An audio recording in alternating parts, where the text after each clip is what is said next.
Good afternoon, everyone. Welcome to our webinar on maximizing exposure for your business in Google's products, our Google My Business tactical training session brought to you by Destination Ann Arbor.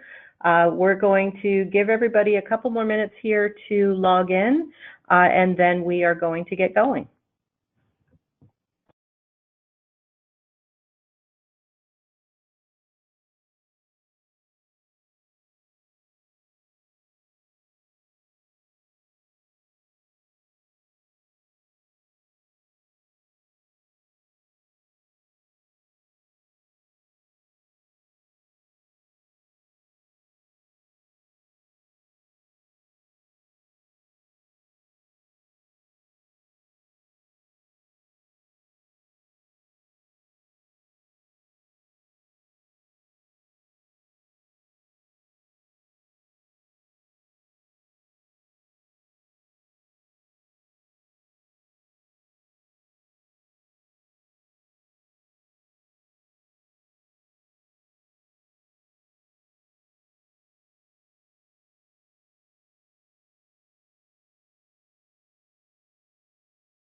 Okay, everybody, we're going to go ahead and get started.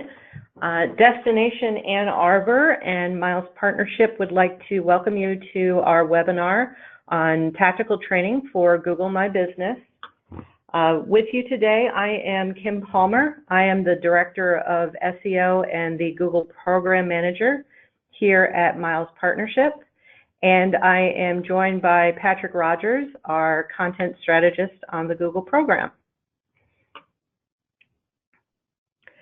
I know many of you joined us for the first webinar in this series, where we talked about how your businesses are surfaced in Google's various platforms. Today's webinar, we are going to just go over a brief overview of the program and 3 reasons why Google's products are important to your business. I know not everyone with us today was on that first webinar, so I just want to cover a couple of highlights there. But then we'll really get into the core of this presentation on Google My Business, giving you 11 ways that you are going to be able to maximize the exposure of your business in Google's products. So Destination Ann Arbor is participating in a program with Google and supported by Miles Partnership to improve how Ann Arbor is appearing in Google's products. That's involved an extensive audit of the destination and this education program as well, because we know that understanding how travelers are searching for information about Ann Arbor and what the destination looks like when they do are really critical to marketing the destination throughout Google's products. And at the core of that, how your business looks is an important part of how Ann Arbor looks as a whole when a potential visitor is planning their trip. At the core of this is the Knowledge Panel, and the Knowledge Panel contains everything that Google knows about your business. And that is what we are controlling through the Google My Business platform.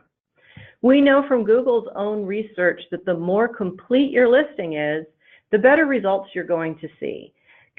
According to Google's research, completed listings are 7 times more likely to generate a click to that business's website and deliver 2.7 times more likely to be considered a reputable business. And in addition, a complete listing is 70 times more likely to receive an actual visit from that prospective customer. So the Google platform is really important to your business for 3 primary reasons. The first is that your Knowledge Panel is an enormous source of exposure for your business, and in many cases, it's the largest source. And not all of us really understand and appreciate that. I have a great example here that was provided to us by Nicole Woods from the Independence Visitor Center in Philadelphia. It's the visitor center right outside the Liberty Bell in Independence Hall. And she shared an example where in one given quarter, their visitor center had just under 12,000 visits to their website.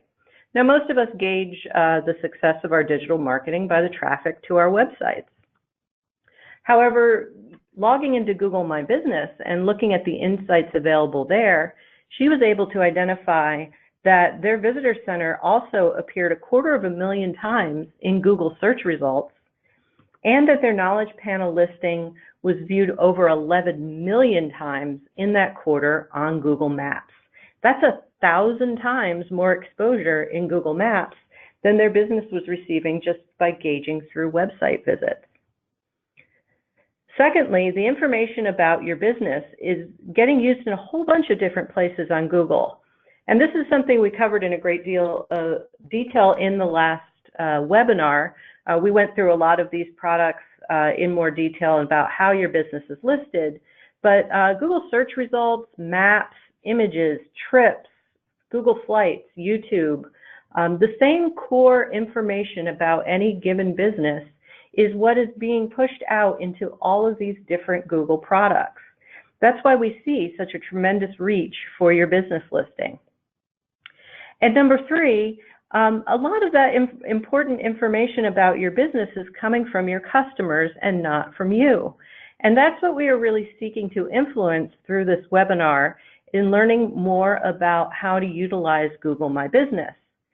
Because if you're not utilizing Google My Business and maintaining your content the way we'll talk about today, then it's going to be the Google local guides who are contributing that content. There's over 50 million of them worldwide, and they're answering questions about your business, about which photos were helpful, whether the phone number is correct, whether you are family friendly.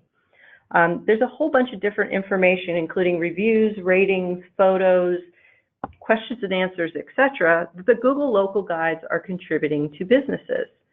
One of the things you'll see later is that if you're managing your business listing in Google My Business, you can actually control this content that's coming in from others and either accept or reject it. So we are here today because we want to help you maximize your exposure in Google's products through the Google My Business platform. At the end of the day, this is going to not only benefit you, but also your customers and Ann Arbor as a whole. So I'm going to turn this over to Patrick Rogers to get us started on the 11 ways to maximize your exposure in Google's products. Great, thanks, Kim. So for those of you who were with us in the previous webinar, we talked a lot about sort of where that information was coming from and sort of who was contributing and how. Today we are going to dig into some very tactical things that will really help you sort of make the most of this opportunity. And the first tip there is to really just make sure that your business is verified within the Google ecosystem, because that is how you will gain access to Google My Business. So it's relatively easy to figure out whether your listing has already been verified.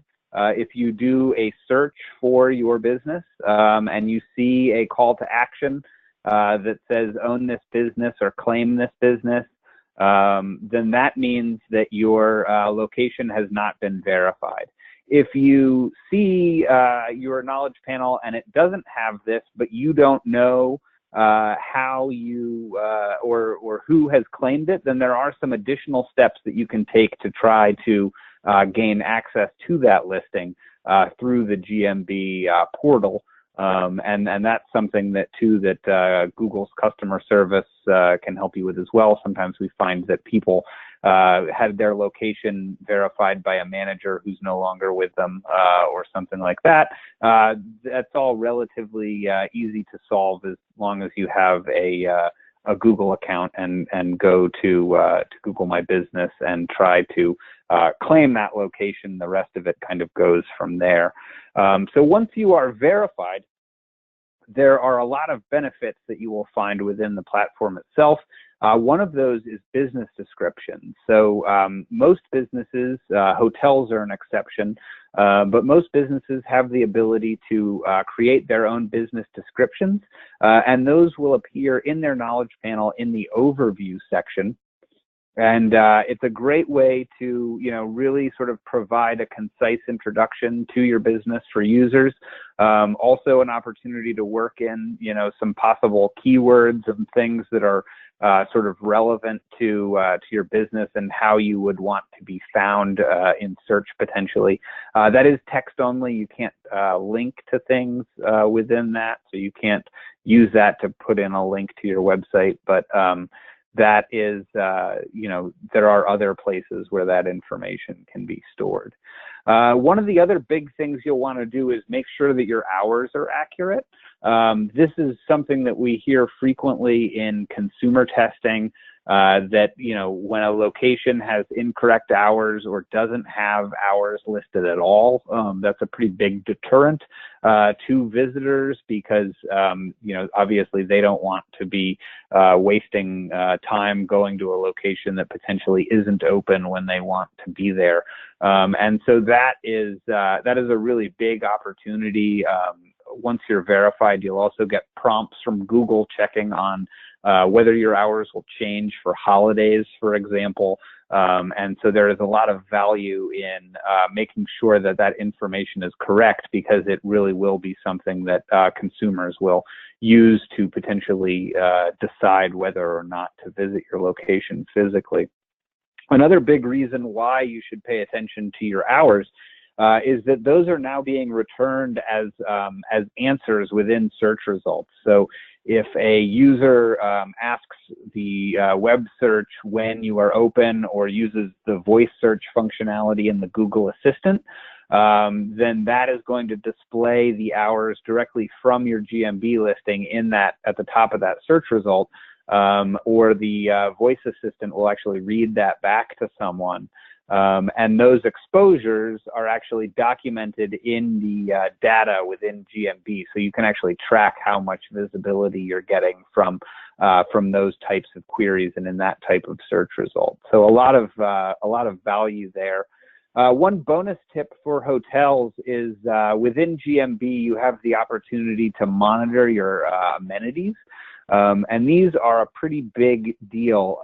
So within the info tab, under there, you'll find a way to edit your amenities and attributes, and you can select basically what the property has or does not have. This is unique to hotels, but by doing so, you are basically informing some of the information that will show up on your knowledge panel. But there are also potentially impacts to the kinds of searches that you will show up in. So if somebody is doing a search for hotels that are pet friendly and have pools, then if your property has the pet friendly amenity checked and also has the pool checked, then it's more likely that your business is going to be one of the ones surfaced in those business results than if you don't have that information completely filled out. So definitely something worth paying attention to. A lot of opportunity there. The second tip is just kind of common sense, but it's something that we run into pretty often as we have traveled around and worked on this program, and that is to keep your information consistent. We find that a lot of times when people log into GMB, they receive prompts at the top of the screen, like you'll see here, the yellow bar, that your business information differs from some of what people have been suggesting. Local guides and other users may be suggesting that the days or hours are different than what they are, that you have a different phone number. Now, Google won't automatically change that information. If you are verified, you'll have to confirm that you want those updates made to your listing. But if you're seeing a lot of different phone numbers pop up, for example, like right here, that may be a sign that your information is actually not correct in a bunch of other places around the web. And this is kind of a major thing because it can impact your destination authority, your domain authority, as well as people's ability to reach you through your Google listing. So in addition to the information that you're managing on Google, the algorithm is also scraping, thousands of sites looking at business information. And some of these are places that we recognize, like Yelp and Facebook. Some of them are old directories that, were much more pertinent maybe 5 or 10 years ago. But all of that information is still out there. And so when Google finds your business information and it doesn't all agree with itself, so it finds 4 different phone numbers or it finds 2 different addresses, then that negatively impacts the amount of trust that the algorithm has in the correctness of your data. And that can have impacts to other aspects of your visibility within the ecosystem. So making sure that your information is all consistent is a really big part of ensuring that you are maximizing your visibility. Now, there are some ways. Obviously, it's a little bit time consuming to go out and try to find your business information on thousands of sites. There are tools out there that can help you with that. Moz Local is one, Yext is another. You could also go and do a search for location data management tools, and that will provide you with some options. A lot of them will give you kind of a free option to start, just to kind of get a sense of how accurate your information is, which can be kind of a great first step, and then you can sort of decide whether or not there's value in pursuing that any farther. But that can be a really beneficial thing to ensuring that no matter where a consumer finds you, they're finding accurate information, which is a big part of obviously them being able to follow through and make contact. Another big one is making sure that your pin placement is correct on maps. Frequently we hear from businesses, I don't understand why consumers are showing up at my delivery door instead of my front door, or, especially for large hotels and other businesses like that may have multiple entrances. You should really make sure that your map point is in the location that makes the most sense for consumers to actually visit your business and have the visitor experience that you want them to have, because that map point is ultimately what's going to be deciding how they get directions to your location. So if it's off by a little bit of, to one side of your building rather than to the front, or if, there are nearby businesses. For example, if you're in a strip mall and you are one location, but the map point is for sort of the parking lot rather than where your specific business is, then that may be an opportunity to update that and really provide people with the best possible sort of set of directions, because obviously once people have found your listing, they're frequently going to be using products like the Maps app in order to navigate to you. So to do that, you'll go to the Info tab within Google My Business, and you'll see the edit bar right next to the address there. And that will open up a map pin placement that will be zoomed in on the location where you are currently. And you'll be able to sort of move that map pin based on, where you think it makes the most sense. And then you can apply that change and it will update to maps shortly thereafter. So that's a really great thing. Again, something that we hear folks frequently forgetting to kind of check in on, and something that definitely provides a lot of great value to your consumers. Number 4, you'll want to check insights regularly in Google My Business once you have access. Insights is a unique set of data that is available regarding your business. And it covers a lot of interesting things that you won't find anywhere else, and that provide a really unique sort of window into your business's digital visibility, and kind of goes beyond what you might be getting from website analytics or social media monitoring or any sort of other reporting like that you're currently doing. So one of the big interesting pieces of data within Insights is your total search visibility. So this is the number of times that your business shows up in search results. And the breakdown on that is direct or discovery searches. And so what those are is a direct search would be when a consumer searches for your business name. And a discovery search would be when they searched for a local business category. So the difference between them, if you were a restaurant searching for your restaurant name specifically versus searching for Ann Arbor restaurants, and the number of ways that you were, or the number of times that you were seen in each of those types of searches. So it's a great way to understand whether you have really good brand recognition, whether you have good visibility in category searches. Those types of things may be opportunities to rethink or modify your digital marketing strategies more broadly when you take that data and pair it with other sources of data as well. I also wanted to point out that there are sometimes calls to action that businesses with recent photos will typically receive more clicks to their websites.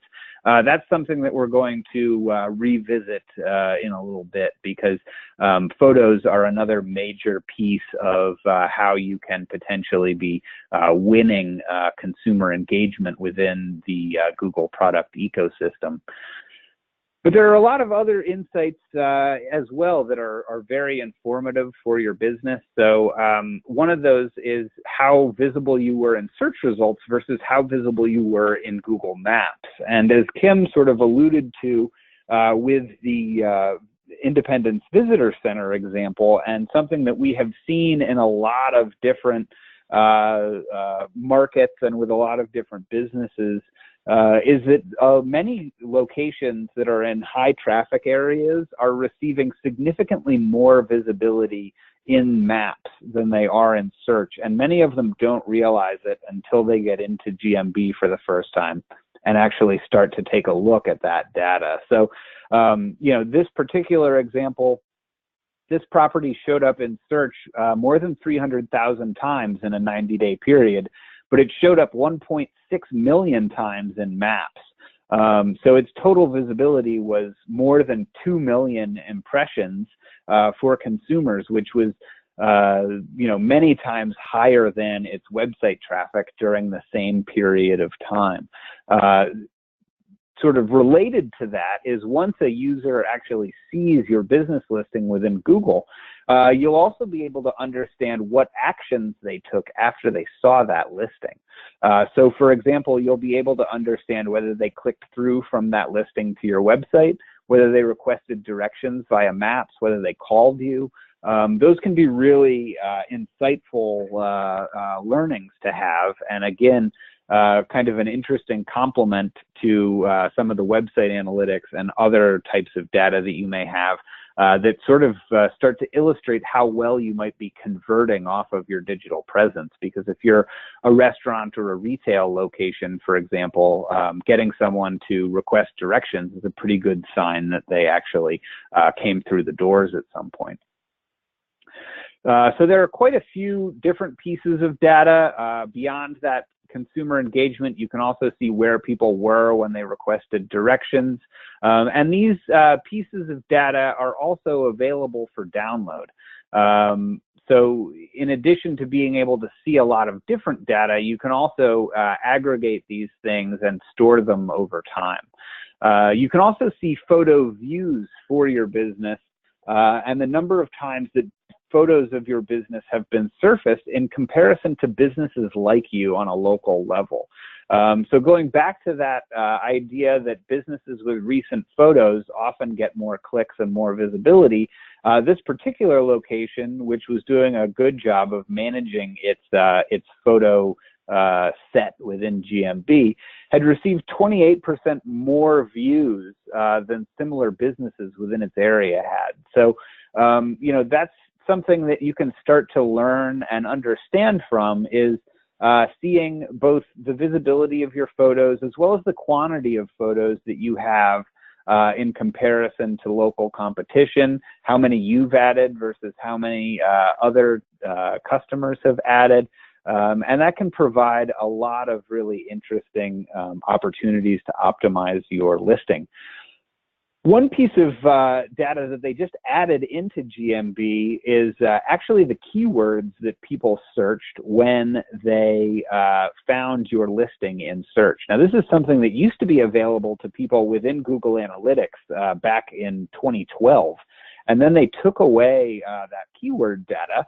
And now it is back for businesses. So this is a really great way to understand both what consumers are searching for when they find you, but also what types of searches you may be doing best in from an SEO standpoint. So you can kind of begin to shape your search optimization strategies by finding keywords that you may not have known people were using when they were finding your location in search results. You can also see what your business is known for. So this is kind of an aggregation of user sentiment, the types of attributes that people say you have, or the types of comments that are frequently left in reviews. So this is another really great way to understand whether the ways in which you see yourself and the ways in which you are portraying yourself in your marketing are actually in line with what people are saying about you online. So, you know, do they think that your restaurant is great for dinner, or great for groups, or terrible for families, or, you know, casual or formal? A lot of these things, you know, may be in line or not with what you think or what you are trying to showcase through your marketing efforts. And that is also something that will tie back to, in some cases, not just the reviews that people leave, but also the questions that they answer. So if a local guide has visited your establishment, sometimes they will get prompts from the algorithm to answer questions about, you know, the experience that they had, and those types of answers will feed back into this data as well. So some really interesting insights that you can get. If you want to download that data, you can go to Manage Locations, select the location of your business that you want to download data for, and then from the Actions tab, select Download Insights. That will allow you to actually look at custom date ranges of data as well. So your data starts to gather from the day you are verified, and is then being collected on an ongoing basis. So you can only view the previous 90 days when you're logged into the GMB platform. However, you can go and download custom data for as far back as your data exists. So whether you want to look at a week or a year or year over year, can be a really helpful thing to go in there, download some of your data for a month or for a 90-day period, and then starting to create sort of year-over-year comparisons using spreadsheets. That can be some really insightful data about how well your listing is doing from a visibility standpoint, and also how well it's doing at driving consumers to your business or to contact you. So a lot of opportunities there within data, not just to learn, but also to potentially take action and optimize as well. So number 5 is, you know, maybe one of the biggest topics that we will talk about as part of this, and that is responding to reviews. So Google has enacted a reviews system similar to, the sorts of platforms like Yelp and TripAdvisor and all of this. And both local guides and regular Google users can leave reviews for places that they have been. If you have an Android device, you may have even gotten some of these prompts, to answer questions or to leave a star rating for a place where you just were. Those are becoming more and more common on a lot of those Android devices. So within settings under Google My Business, you can create an alert or a notification for when customers leave reviews. And we would definitely recommend, keeping an eye on that in order to respond in a pretty timely manner, because reviews can have a pretty significant impact on the overall visibility of your business and your ability to convert consumers from just sort of an impression of your business to becoming an actual customer. So within that reviews tab, you'll be able to see all of the recent reviews, and then from within that review, you can go in and select to reply. You can enter that reply, and then that will be left as a public response to that review on your knowledge panel. So, it's definitely something that is public and visible. So just, kind of be careful with how you engage there, and we'll talk a little bit more about some best practices and recommendations here in a second. Why reviews matter so much is because they can have a very definite impact on your business's visibility within Google's products, and especially in things like the 3-pack, which we talked about last time. One of the sort of common results for searches for businesses in an area. And what appears in those 3-packs is really sort of dictated by 3 different sort of aspects of your business location in comparison to the search that someone has done. So first is distance. And so obviously if somebody is searching for a museum in Ann Arbor, then they don't want to see a result for, Detroit or Traverse City. They want a result that is within Ann Arbor. So there's going to be a sort of geofence around the results that people see in that regard. Likewise, if somebody searches for restaurants near me or museums near me, then that is actually a geofence of about 0.7 miles from wherever the location of their device is. Not a lot you can do about distance, obviously. That all comes down to sort of where the person is standing. Relevance is another thing that really impacts visibility. And so if I'm searching for, a Thai restaurant, then I don't want an Italian restaurant to show up in results. And so that's where relevance comes into play. Again, relatively straightforward, but also something that can be influenced by your business category. So in GMB, if you are, listed as a category that doesn't necessarily feel completely accurate to your business, you may want to look into that. Likewise, some of the, how people view you, that insights data, that can also be telling for what types of searches you might be popping up in. If a lot of people have said that you're really good for vegetarian food, and you see that appearing relatively high in your sort of index of things that people say you're good for, then it's more likely that you're going to be popping up when someone searches for vegetarian-friendly restaurants in Ann Arbor than if no one has said anything about your vegetarian dishes. The third one is prominence, and this is kind of where those reviews come into play. So the total number of reviews that you have is one aspect of that. So if you have 1,000 reviews, obviously you're probably a more prominent location than if you have 2 reviews. The other part of that is the aggregate score of those reviews. So if you have a 4.5 off of 1,000 reviews, that's a lot better than a 5 off of 3 reviews. And how that impacts your visibility is that if you're maintaining a fairly consistent trajectory of 4, 4.5, or something like that, then there's a much better chance that you're going to appear in something like the 3-pack. If your star rating starts to drop fairly quickly, so if you were a 4.5 and then a bunch of people left 1 and 2-star reviews because they got really bad service or things have changed, then that series of bad reviews will really negatively impact your visibility. And here in the lower right corner, this is an actual piece of data from a restaurant whose star rating dropped a little more than 1 point. And it completely disappeared from, or almost completely disappeared from search and maps as a result of that drop in rating. So by maintaining a good review rating, that's really going to help the visibility of your business. So if you proactively respond to good reviews, solicit reviews from happy customers,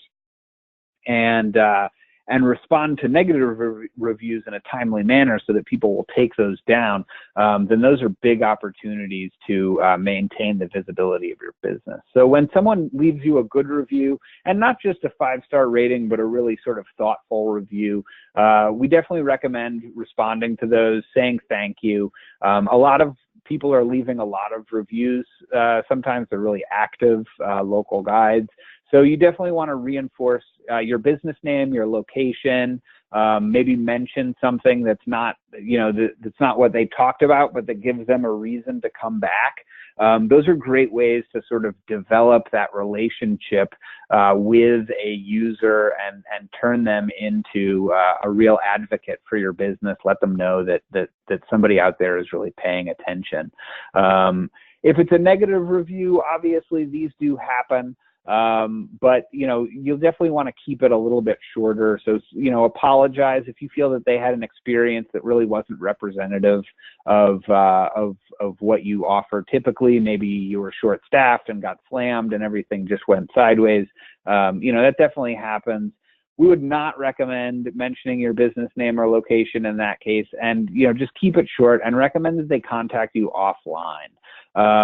If you automatically go in to every negative review and say, we're really sorry you had a bad visit, here's 25% off your next visit, then everybody who leaves a bad review is going to expect that you give them 25% off as well, because it's kind of in your the record of your knowledge panel. Whereas if you can respond, just let people know that that's not a typical thing, or that there was some sort of misunderstanding, then that is definitely going to be more productive and a way that you can kind of try to get them, more pleased and to potentially change that negative review into at least an average review. I mean, they may not turn it around into 5 stars, but even a 3 is better than a 1. In a lot of cases. So, those are just a couple of tips on that. Sometimes you may see inappropriate reviews. It may be spam from some sort of user that's just trying to add links to their blog, or also sometimes you'll see reviews from people who are like, well, I didn't actually eat there, but or my sister was here and they're leaving a review on her behalf. That's actually a violation of Google's terms of service. So that reviews have to be left by a first-person reviewer. So you can actually flag those as inappropriate, and they will then go to a moderator at Google who can remove those. Sometimes it is beneficial to flag things multiple times. If you see something that doesn't necessarily disappear in 7 days, then you may want to flag that a second time. Sometimes it goes to a different moderator. When you do flag a review, it does have to match one of these reasons why. So you can't just flag a review that you don't like. It has to align with one of these policy violations from Google. Conflict of interest is one that is kind of a little bit nuanced. So you can't review your own business. You can't review a former or current employer. If you quit and then you go and leave, or somebody quits and leaves you a bad review, that should be something that you should flag, because that's not, that sort of revenge reviewing is not necessarily what Google feels is productive. Also, posting content about competitors obviously is a conflict of interest as well. So, you definitely want to sort of keep an eye on what's going on your reviews, and also, be responding to those as you need to. One sort of bonus tip there is to create a Review My Business link. So within your knowledge panel, you'll see a write a review button many times, especially on desktop. If you click on that, you'll get this big long URL that will take people to a review window that is specific to your business.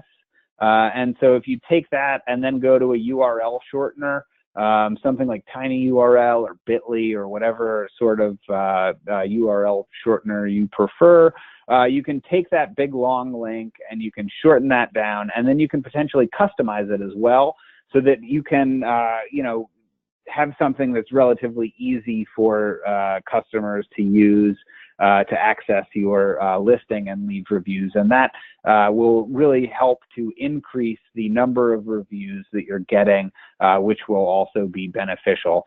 One thing just to keep in mind is that while there are definitely good ways to sort of promote that, it is technically a violation of Google's terms of service to tie that to any sort of incentive. So you can't give people like a free sandwich in exchange for a review, technically. You also probably don't want to like send out an email blast to your entire database asking for reviews, because if you get a ton of reviews in a very short time, then that can actually backfire, because it will look like you are spamming the system. And so definitely just, kind of keep it sort of reasonable and practical. And, we've definitely seen a lot of businesses who maybe put up a little card by the register asking for reviews, or, who are handing out a card if they're like more of a service business. And that can really provide a lot of great incentive for folks to leave reviews for you. One of the other really impactful ways that you can impact your business is with photos. So as we talked about, adding photos regularly can benefit your content and your visibility. So consider creating a calendar for when you're going to upload new images. Maybe seasonal, at least twice a year. We'd recommend sort of changing those out. Thinking about what's on your cover photo, what are included for interiors and product shots and that sort of thing. The sweet spot for choosing a photo really comes down to, number one, obviously you want it to be attractive. So your listing may be appearing in conjunction with a bunch of your competitors in a list. What is going to be a really eye-catching photo? Color, saturation, good lighting. These types of things can really be a deciding factor on what makes a user click or not click.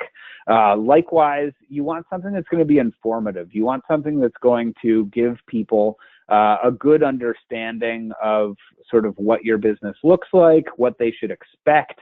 That's a major sort of piece of why people look for information online in advance of visiting a place, is to kind of establish their own expectations. So you want something that's going to give people good context for your location. And you also obviously want something that's going to be representative. You want something that people are going to not show up and be like, oh, they photoshopped that photo so much and it doesn't look like that in person. You want to kind of keep it evergreen when you can, or if not, then, you want to be thinking about changing your image seasonally. If you are, a park, obviously it looks a lot different, in the winter time than it does in the summertime. So just, be sort of cognizant of how your business is being represented in that imagery. because a good photo really is a crucial part of winning a consumer's attention. So, we've definitely found that images with bright colors and strong composition do a lot better with gaining consumer attention than photos that have, muddier colors or at a weird angle, or have, sort of poor visibility overall. So those can definitely be really impactful decisions that you make in choosing and selecting photography. To kind of fully illustrate that, these are two photos from the same photographer of the same plate of food in the same restaurant. And the one on the left received 10 times the views of the one on the right, just because the lighting and the composition are a little bit stronger. So the algorithm and users are definitely paying attention to those types of things. So as you are choosing photos, you definitely want to be thinking about that kind of those kinds of things as you're choosing images. So from a best practices standpoint, definitely only use images that you have created or that you own the rights to. We do not recommend, taking Facebook photos from photographers and using them without their permission. That can open up a very nasty can of worms from a copyright perspective. Use higher resolution images whenever possible. If you can shoot in 4K, that's ideal as a sort of baseline. Don't use a lot of filters. Don't get too like Instagrammy with your sorts of images. You want a fairly, again, representative image. Don't heavily Photoshop or composite your images. So, don't like, superimpose your logo or your business into a place that it isn't, or something like that, or remove a tree or something. You want to give people an accurate representation. You can add logos or credits. Just keep them small into one corner, and no more than 10% of the total real estate. And expect that there's a good chance that the algorithm will actually crop that out in some views. The ecosystem tends to favor horizontal images, so plan to shoot most of your stuff in landscape. It's not to say that vertical images don't show up here and there, but landscape is definitely the preferred format. And if you're shooting an interior of your business, it's better to do it without people or with minimal people, because that really definitely kind of shows off the space a little bit more. It also avoids the complications of if you have an identifiable face of someone in your image and they didn't sort of have a release form for commercial use of that photo. If it's just like a random customer in your location, then that can also be a bad situation down the road in some cases. We definitely have also seen that when you compose photos so that your horizons are horizontal and your vertical lines are vertical, that is beneficial overall for visibility. So your photos will perform better in photo galleries in that instance when you have kind of a stronger, clearer composition. You can also now add short videos. Unlike photos, videos are actually preferred in vertical for this format. You can upload up to 10 seconds of video. So, you don't want to necessarily be adding your last commercial, but, you can kind of use that to showcase the space or, some interesting things or experiences or products in a kind of fun and attention-grabbing way. Generally plan that people are going to see that without the sound on. It really is more about showcasing, but if there are instances where users will turn the sound on, so it's not completely without sound, but it's definitely a lower number of people are going to be engaging with videos with sound on at that point. If you're looking at your photo gallery and you see images that you don't understand, or don't think are of your location or in some way problematic, you can flag those. So you'll see options in the upper right corner. You'll see a map or a little flag icon in Maps. You can also click on, in some views, the little overflow menu right here and find a mechanism to flag images. They do have to be flagged for a reason, so they're poor quality or they're not of that location.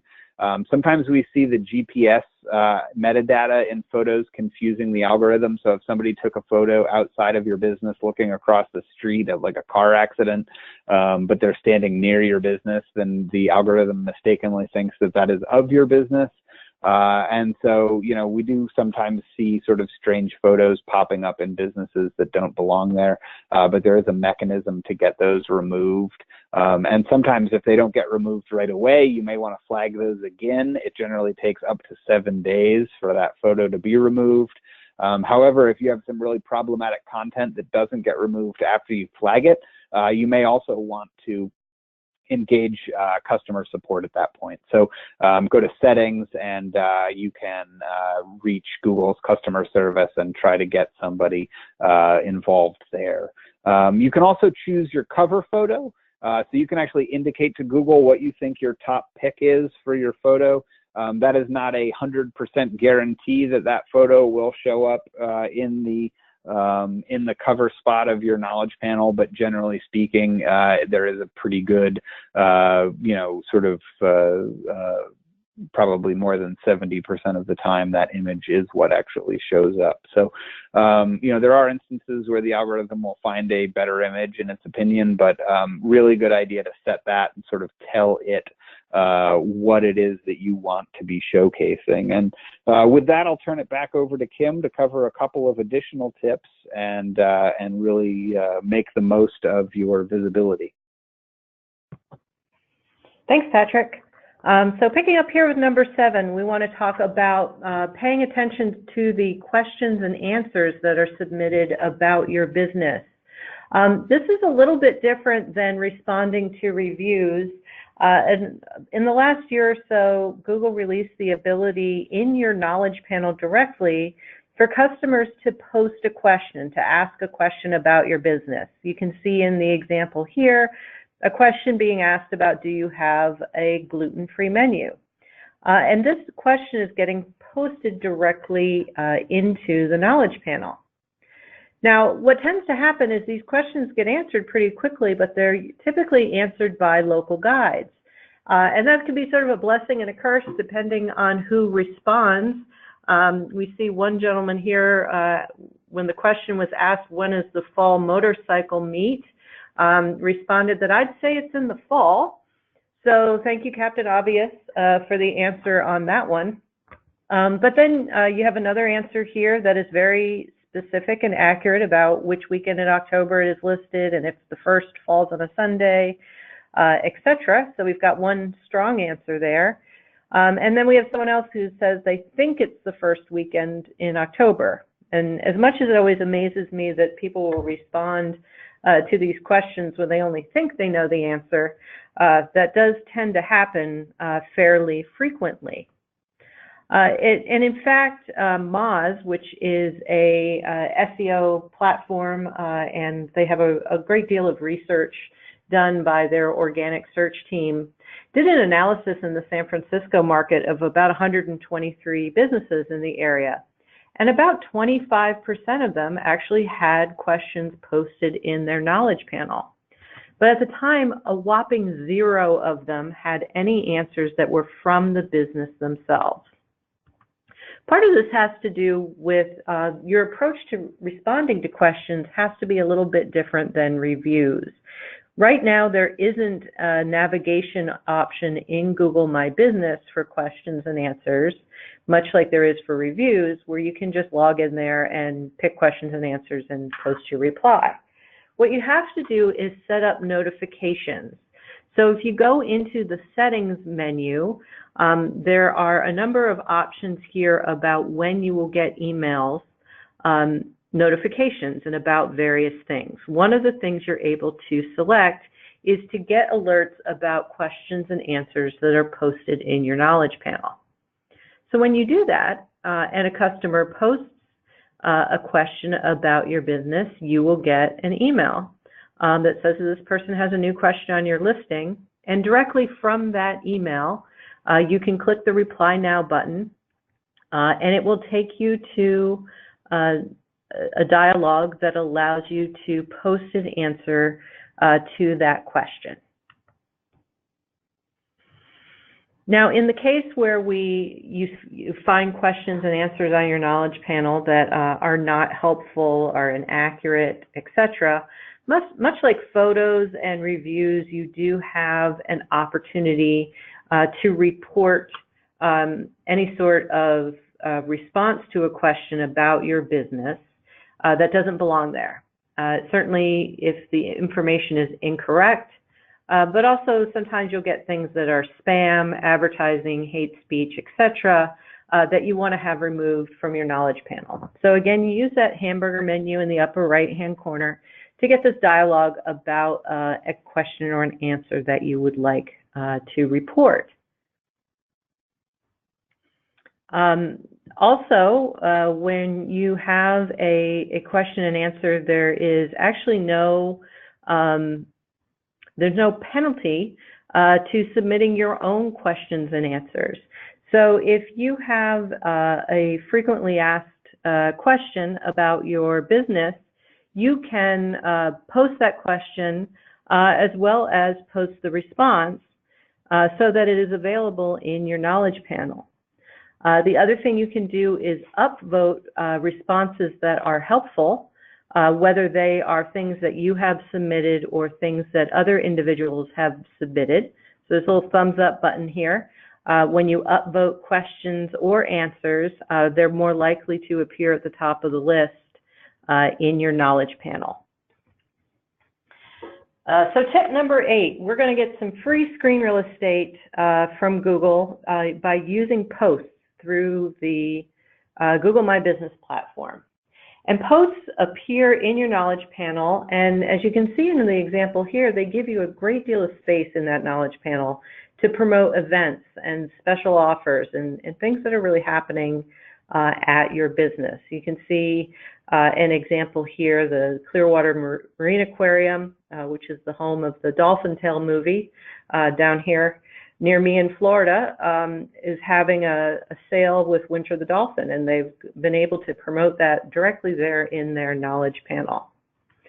So when you're in Google My Business, there's actually a menu item here in the left-hand side for posts that will take you into this post dialog box.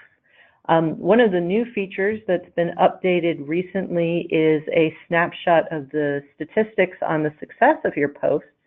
So you can see in this information here that in the last 28 days, my posts have received 258 views. To create a new post, there's the addition button down here. And you can pick what kind of post it is you want to create.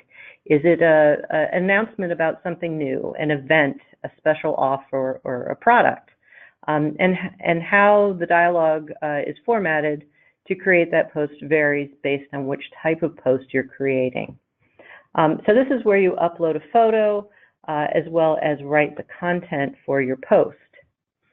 So some best practices here when you're creating a post. First and foremost, much like what we talked about related to your listing images, having a great photo can really make or break a post. Use an attention-grabbing photo, something with bright colors, but also something simple with a single subject. These are largely close to a square format, so think a la Instagram in terms of layout. And on your messaging, while you are able to put up to 300 words in your post, only the first 100 characters or so are going to show in the knowledge panel before someone has to click through to read the rest of the copy. So make sure that you're getting your message across in that first 100 characters. Additionally, you can make the button in your post link anywhere you want, to your website, to your booking engine, to someone else's website or booking engine. And one of the things you can do is use Google Campaign tracking codes in that call to action button, much like you do with your display advertising or other digital media. That way, when you're looking in your Google Analytics, you'll be able to see exactly how much traffic to your website came from your post in your business listing.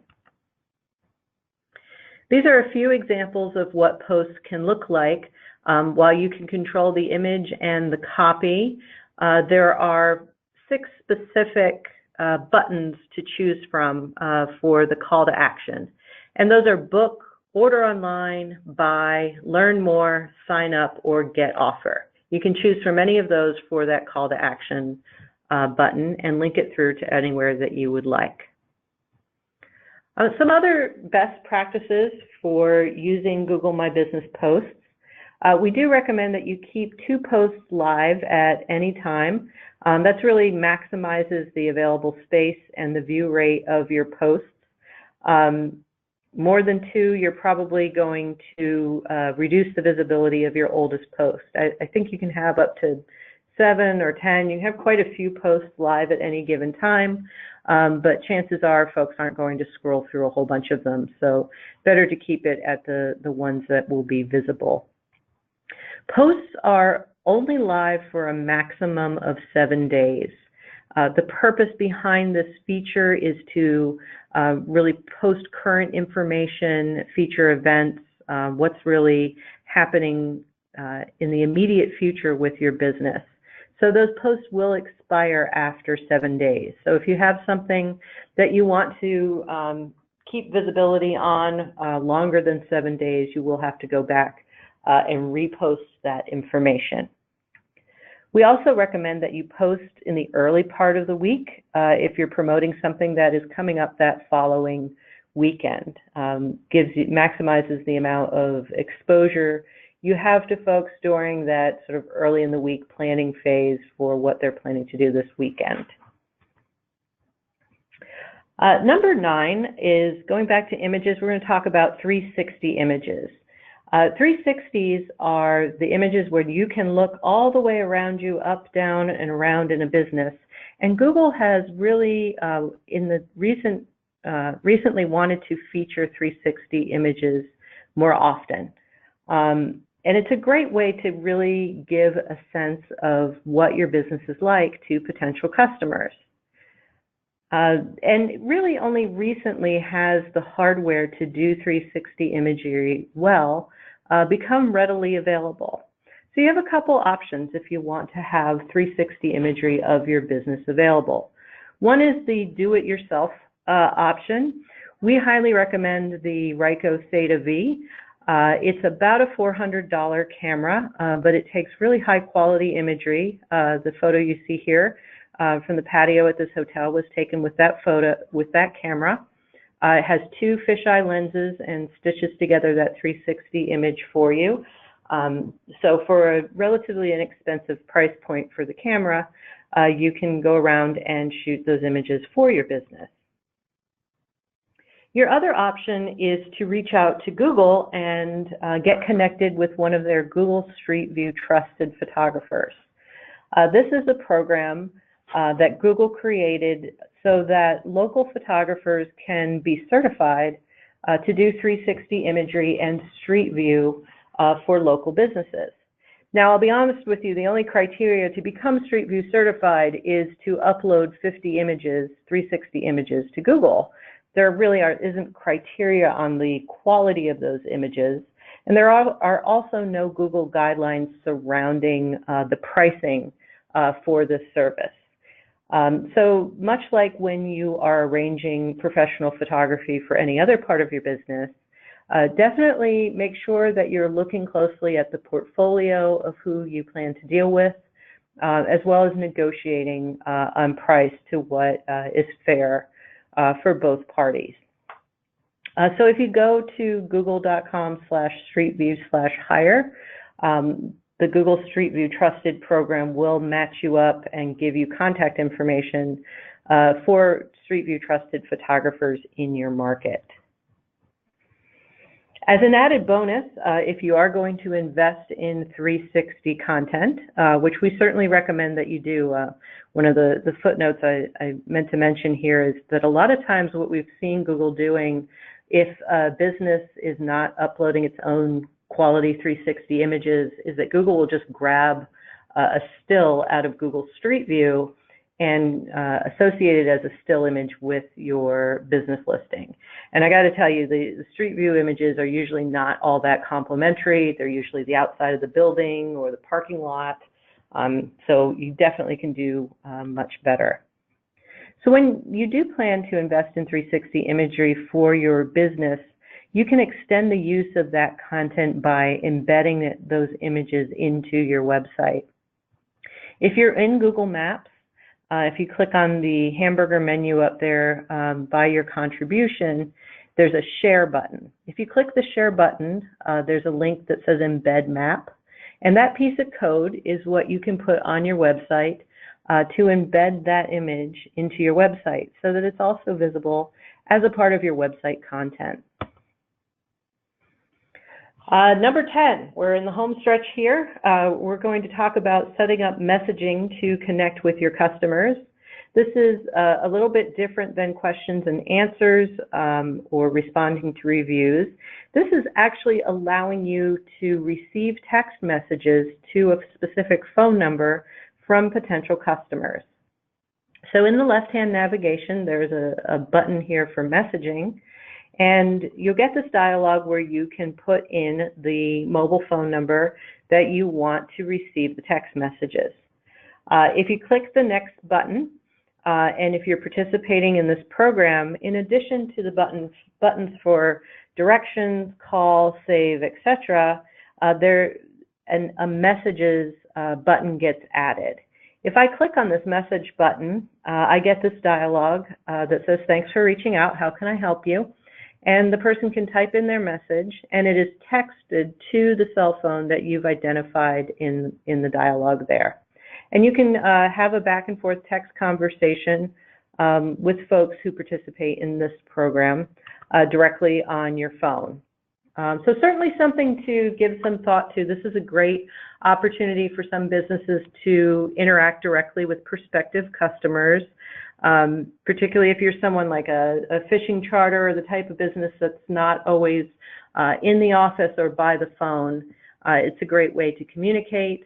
The only way to turn it on and off right now is to go back into that dialogue and either enable or disable the phone number. So if you have concerns about receiving messages on the weekends or in the middle of the night, that is how you regulate whether you get messages to that number. So last but not least, we are at number 11, and we wanted to talk a little bit about the Reserve with Google features. These are becoming more and more prevalent in knowledge panels. Reserve with Google was originally created and limited release for mostly the fitness and beauty industry, hair salons, personal trainers, massage therapy, yoga, etc., were the types of businesses whose knowledge panel contained links to go right ahead and book their services through the knowledge panel.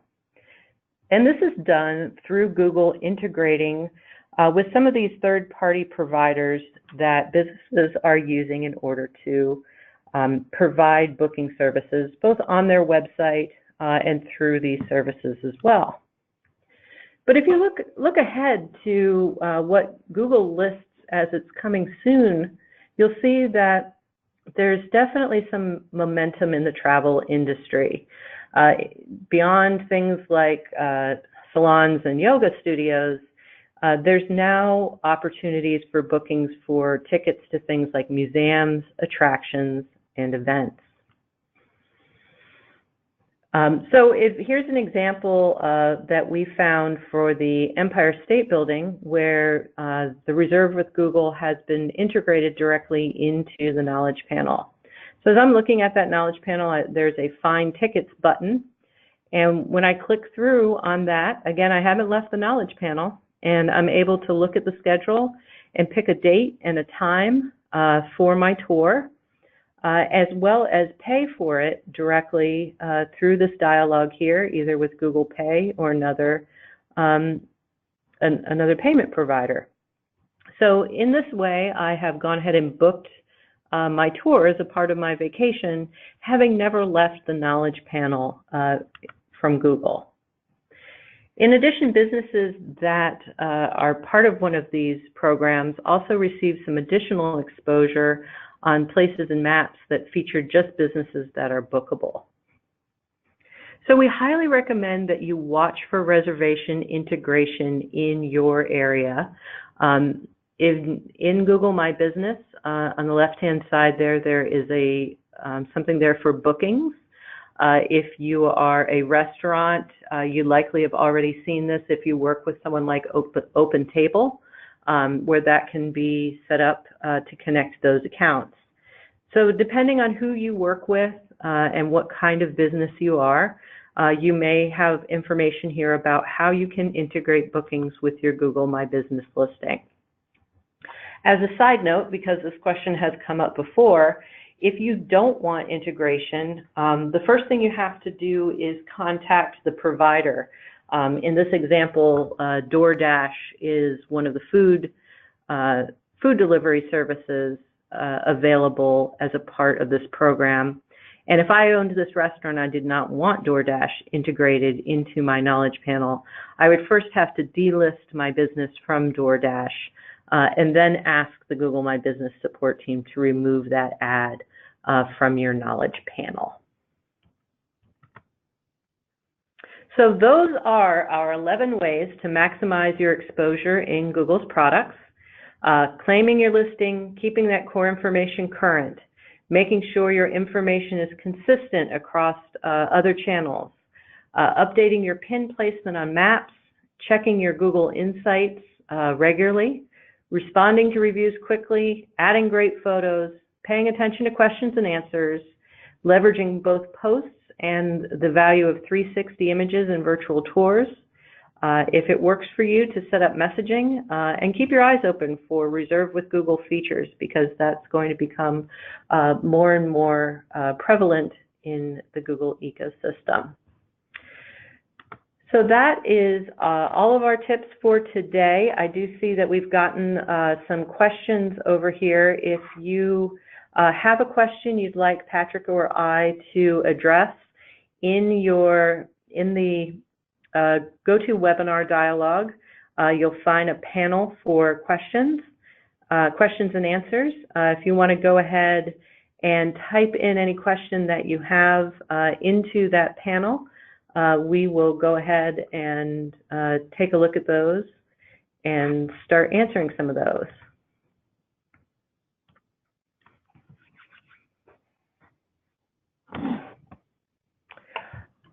So I'm going to start with this one. In the knowledge panel, Google sometimes lists special hours like drive-through. It isn't in Google My Business and doesn't offer a suggest and edit link for changing those. Where does this information come from, and how do I manage the hours that are shown here? I know there is a dialog within hours for special hours, where you can update the hours specifically for things like a holiday. Patrick, I don't know if you're more familiar with what options are in there. I know that's where you control holiday hours. I don't know if there are options for things like drive-throughs or other things like that.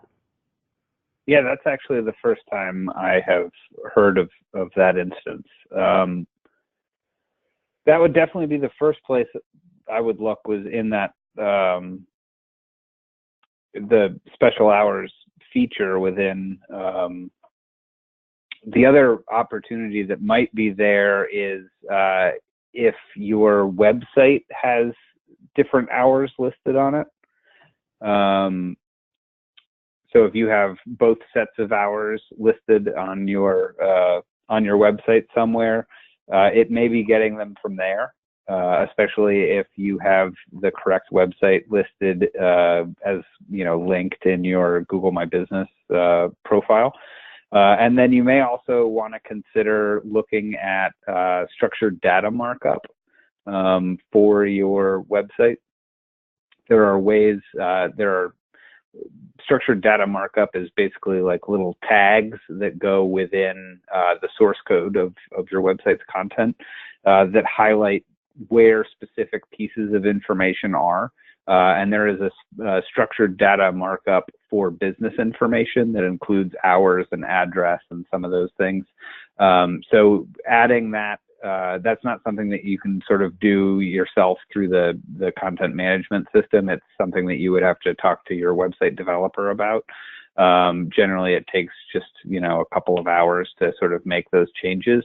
But adding that business information markup to your hours and your address and stuff like that on your website may also actually contribute to that, because it's going out and crawling that and other sources looking for information.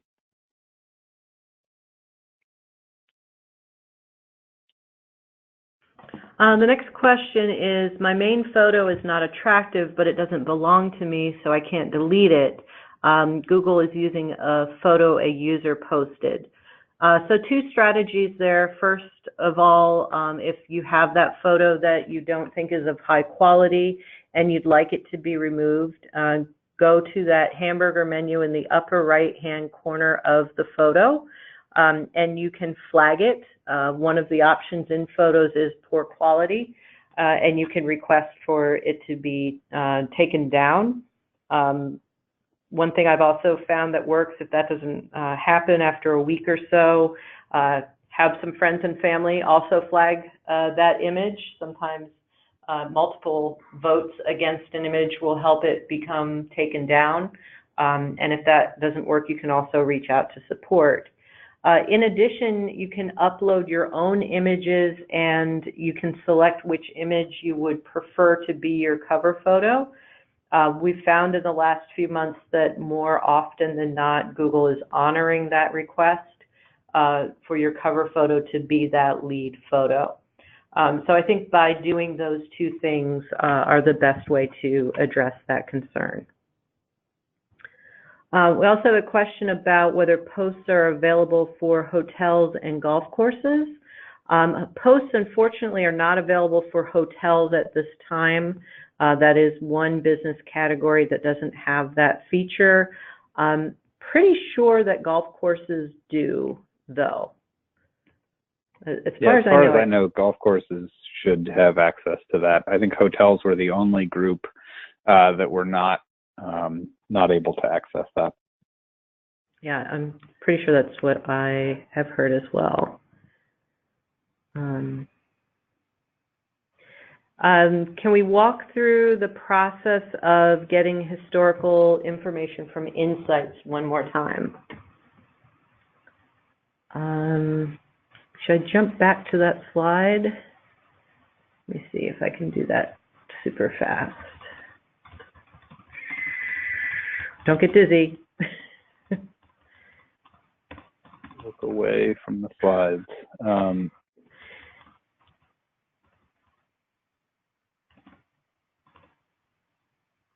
Here it is. So it is under, first of all, start with Manage Locations in your menu there. If you have more than one business that you're managing in Google My Business, this is where you access those different accounts. Or if you only have one, only one will show up here.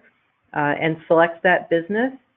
And then click over here in the upper right-hand corner for Actions.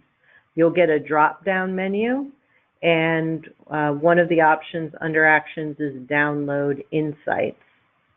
So if you click on Download Insights, you're going to get taken to this set of dialogue where you can pick which report you are interested in, the discovery, photos, phone calls, etc. If you click Next, you can pick and choose the range that you want that data for. As we mentioned, you have data as far back as since you claimed the business. So if you claimed it 2 years ago, you have 2 years worth of data. If you claimed it last week, you have a week's worth. And so that here is where you would download that report.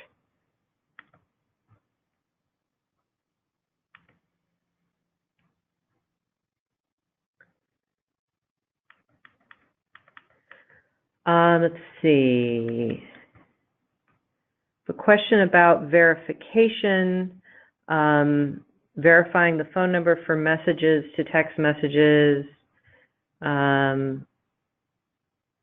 I had it set up and now it was disabled. It has to be a cell phone, correct? You wouldn't be able to use that number for multiple locations, though, I don't think.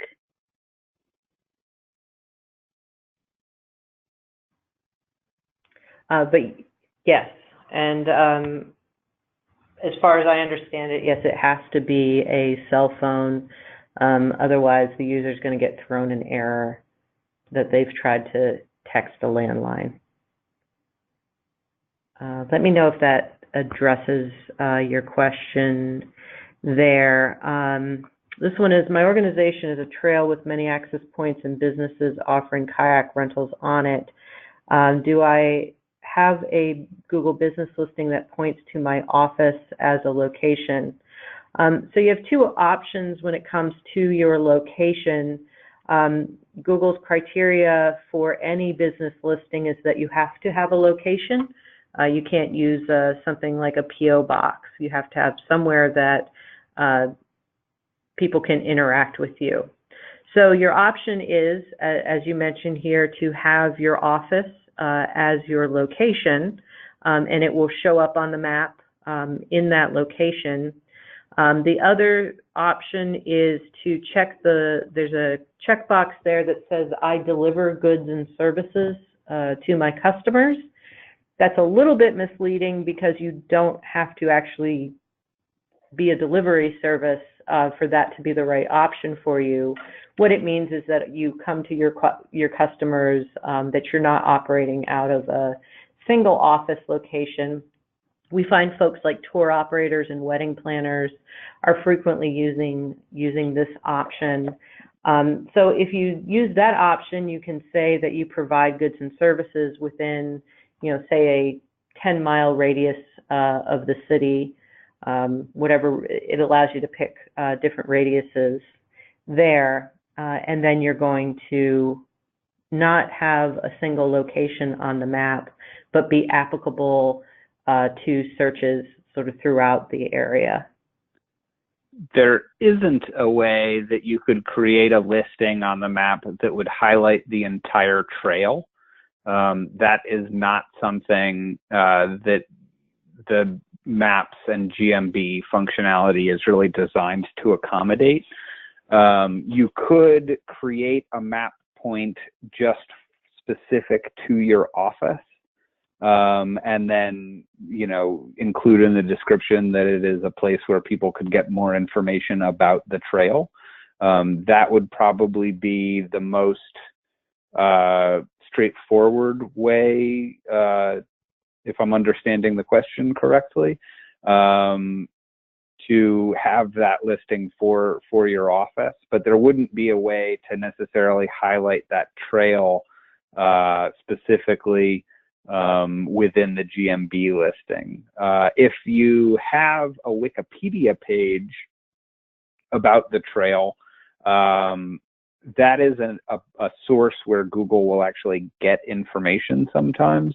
So if the trail has a Wikipedia page that outlines sort of where it goes, then that is another way to potentially get more information into the Google ecosystem about the trail itself. But otherwise, creating a listing for the physical office would be sort of step one. And then the other businesses, such as the kayak rentals and so on, they would need to probably be their own individual listings, unless they were just sort of like pop-up seasonal businesses. Then they may not qualify for their own maps listings.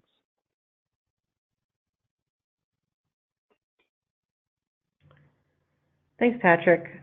Looks like we have answered all of the questions that have been submitted at this point, and we are coming up at the bottom of the hour here. Does anybody else have any other questions to type in for us? Give it a second here.